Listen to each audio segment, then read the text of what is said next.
Hello and welcome back to our study of Peninei Halacha, the teachings of Rabbi Eliezer Melamed, Shlita. Hope everyone is doing well today. A good Chodesh. We're officially in the month of ER, and of course, because of the way the calendar falls this year, Yom HaZikaron will be observed on the second day of ER, Yom Hatzmut on the third day of ER, and we continue to daven for Chayalei Tzva Gnei Yisrael, a very challenging time one can imagine for families of fallen Chayalim, Yom HaZikaron, and we continue to pray for Refuah Shleima L'chol Petzuei Yisrael and a safe return of our hostages, dedicating our learning Le'ili Nishmat Seren, Daniel Shimon and Avdron Vashili Shem Kam Damo, and only a few days left, just about a week left, even less, to vote in the WZC elections. OIC-MIZRACHI slate number 5, link can be found in the podcast notes. Please cast your vote. It'll take you 5 minutes. Your voice needs to be heard. Next topic, age-old question, bringing little children to Shul. So the Mishnah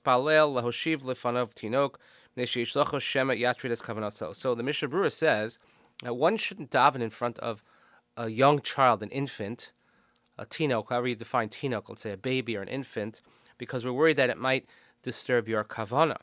So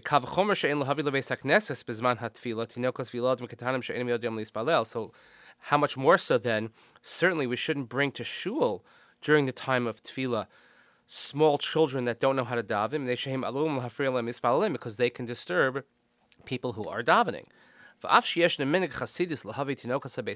And even though there is what's known as a minig chasidus, however you want to define that, but a pious custom to bring young children to the Beis HaMedrash,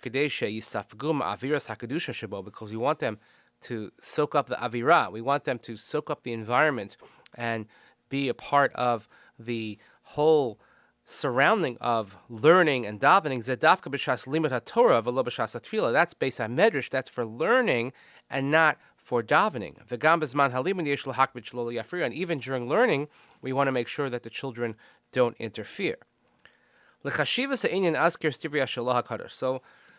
Melamed, he's going to quote now to emphasize the importance of this. He's going to quote from the Shalah, the Shnei Luchos HaBris. Shekasav b'shem Sefer Derech Chaim. He writes in the name of the Sefer called Derech Chaim. Sichas hayaladim beis hakneses iser gadol.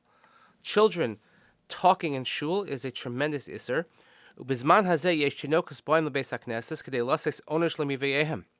And nowadays, there are children that come to shul, young children, and it brings a punishment upon those who bring them. Because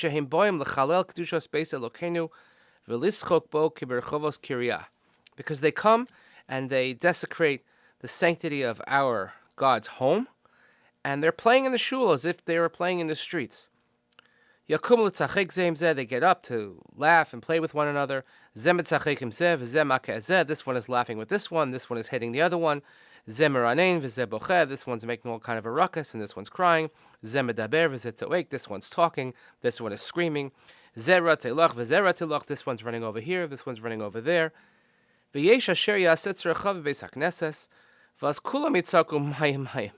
there's some that actually will perhaps think that the shul is some sort of bathroom, and everybody's going to scream here and there. I mean, there's all kinds of ruckus that goes on.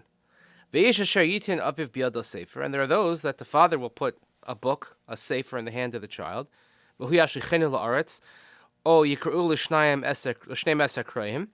give him a book, and what does he do? He throws it on the floor, or he tears it up into pieces. Sof davar, mikol shtusam kavanasam espalalim nifsedes v'nitza shem shemayim eschalel. In the end of the day, from all this noise that's created from all the various scenarios that we just mentioned, it disturbs the kavana of people who are davening them, and then in the name of Hashem is mischalel, is defamed. V'hamevi taf bezeha ofen lebeis hakneses ein roilo lekavos al zeschar. And someone who brings a child like this to shul, then we should not give him any reward. Ki im lidog mina peronios, he should really worry from punishment. V'hayosera, and furthermore, what's even worse, they're going to grow up thinking this is the way you behave in shul. They're going to continue in this way. And they're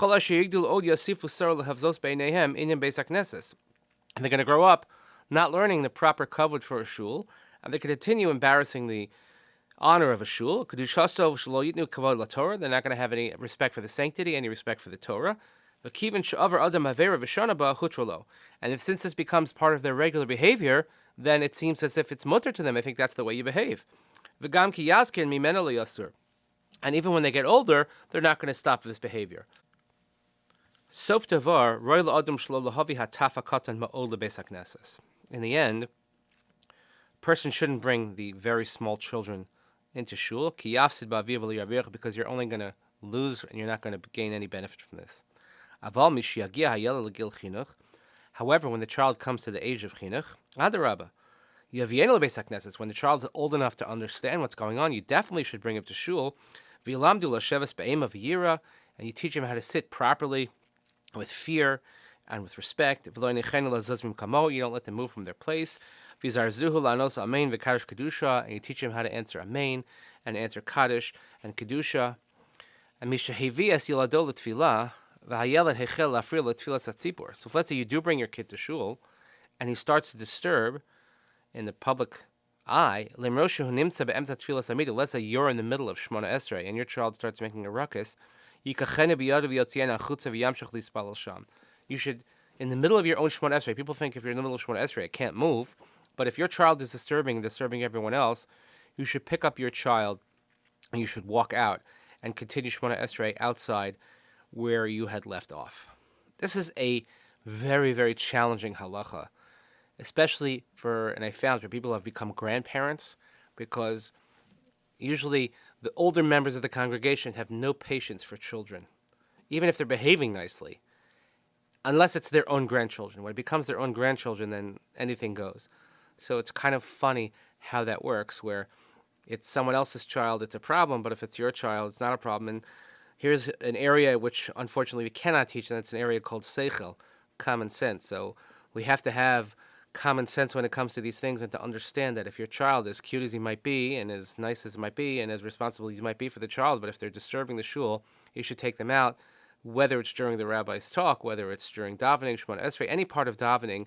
We have to have a little bit of common sense, and a little bit of common sense goes a long way. And like my Rebbe, Rabbi Wein, always used to say, in shul, children are like good ideas. They should be carried out. Well, I'll leave you with that. Please continue davening for Chaylei Tzvah Yisrael, for Shalom Chol Tzvah Yisrael, and safe return of our hostages. Please vote OIC-MIZRACHI number 5. Days are running out. Wishing everybody a Chodesh Tov. Thanks so much for listening. See you here next time.